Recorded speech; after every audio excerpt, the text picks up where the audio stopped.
Good morning, ladies and gentlemen. How are you going today? Today we're going to continue with our simplifying algebraic fractions part 3. So it's pretty much a continuation from last lesson because we are still adding and subtracting fractions, but last time our denominators were just purely numbers. This time our denominators will involve variables, so x's as well. So, not that it's any harder. So title is Simplifying Algebraic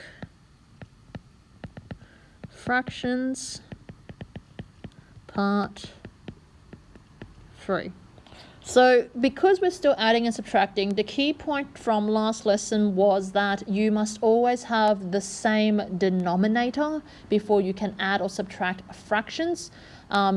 So you need to multiply top and bottom by the same number just to make everything balanced.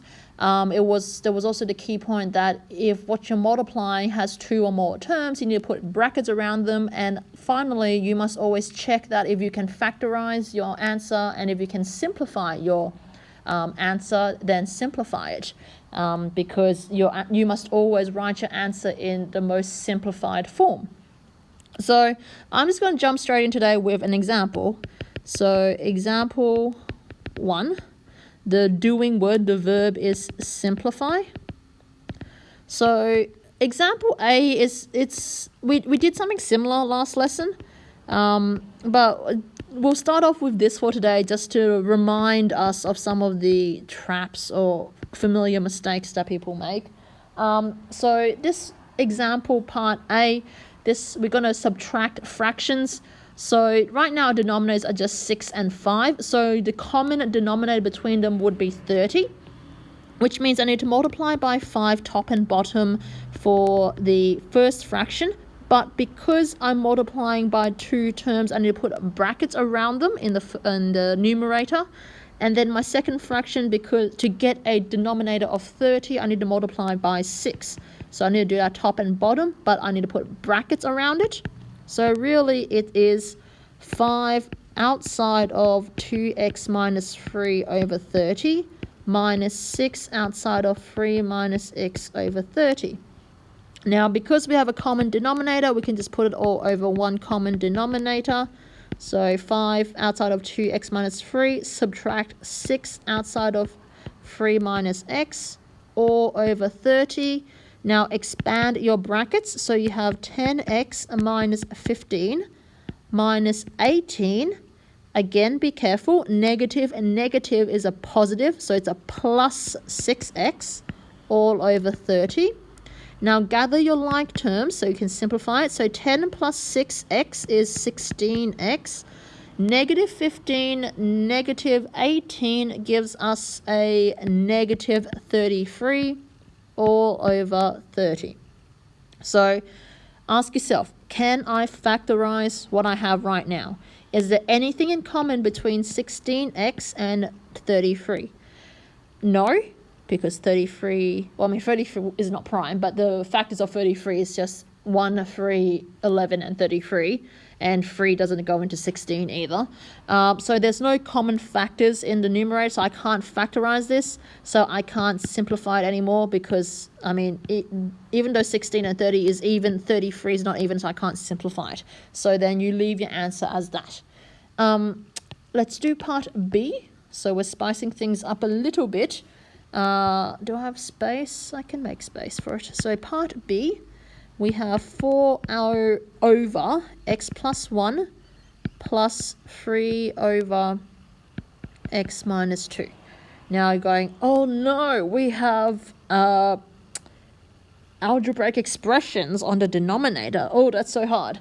No, not really. It's the same idea as numbers, right? How do we know to multiply by 5 and multiply by 6? Essentially, it's the other denominator that I'm multiplying by, top and bottom, right? So the idea is pretty much the same. So right now I have a denominator x plus 1 and my other denominator is x minus 2. So the common denominator between them is the product x plus 1 times x minus 2. So what I need to do for my first fraction is to multiply top and bottom by the denominator which I'm missing, which is x minus 2. Now again, the trick here is you need to, because x minus 2 has two terms, you need to put brackets around what you're multiplying. So really you're multiplying by brackets x minus 2. And because x plus 1 is two terms, you need to also put brackets around it. So you're multiplying by x minus 2, the other denominator, top and bottom. And you're doing the same thing, because on the second fraction, you're missing the denominator x plus 1. So again, you put brackets around the things which has two or more terms. And then you're multiplying by x plus 1 as well. So then, writing this out, we get 4 outside of x minus 2, because there's 4 lots of that, plus 3 lots of x plus 1. And this is all over one common denominator of x plus 1 times x minus 2. Yeah? So what you would do is you would expand the brackets on the top. So you get 4x minus 8 plus 3x plus 3. But you do not expand the brackets on the bottom. Leave it as it is because it looks nice and pretty as factors. So then you simplify the numerator. So 4x plus 3x gives you 7x. Minus 8 plus 3 gives you a negative 5 or minus 5. Leave the denominator alone. Do not expand the denominator because it looks ugly if you do expand it. And it also helps because if you can factorize the top, then you can and there's common factors top and bottom, then you can cancel, right? If a denominator is not in factorized form, then you can't cancel things off. So you don't want to expand your denominator. So now you ask yourself, in the top, the numerator, can I factorize it? Are there anything in common between 7x and 5? No, so you leave it alone. Now, you ask yourself, are there any common factors between top and bottom? No, so you can't cancel or simplify any of it, so you just leave it alone. So I will make a note here that don't expand your denominator. Do not expand denominator. Let's do one more example, part C, just to make sure we got this down pat. Part C. So we've got 3 over x minus 1 squared minus 2 outside of x minus 1. So technically, you can rewrite this as, because x minus 1 squared means just x minus 1 times x minus 1, right? So if you look at your two denominators, one has x minus 1 times x minus 1. The other one only has one lot of x minus 1. So our common denominator would be x minus 1 all squared. So what that means is we can multiply the first fraction by 1, top and bottom, but we got to multiply the second fraction by x minus 1 as well, just so we can get x minus 1 all squared in the denominator, so we can have the common denominator. So what you do is it's 3 minus 2 outside of x minus 1, and it's all over the same denominator of x minus 1 all squared. So then what you would do is you would expand the top bracket. So it's 3 minus 2x.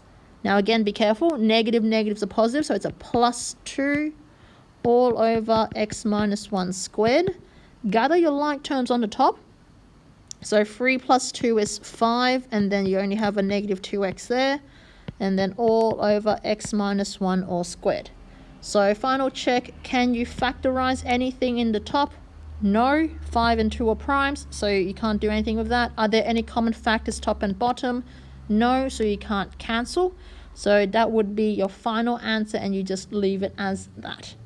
So essentially today, there's nothing too new aside from the fact that we have algebra in the denominators instead. But the easiest way is to cross multiply or multiply by the other denominator. So you can find the common denominator so that you can add and subtract fractions. Always put brackets around terms which have, or expressions which have 2 or more terms. And always check, can you factorize, can you simplify top and bottom, so you can always have the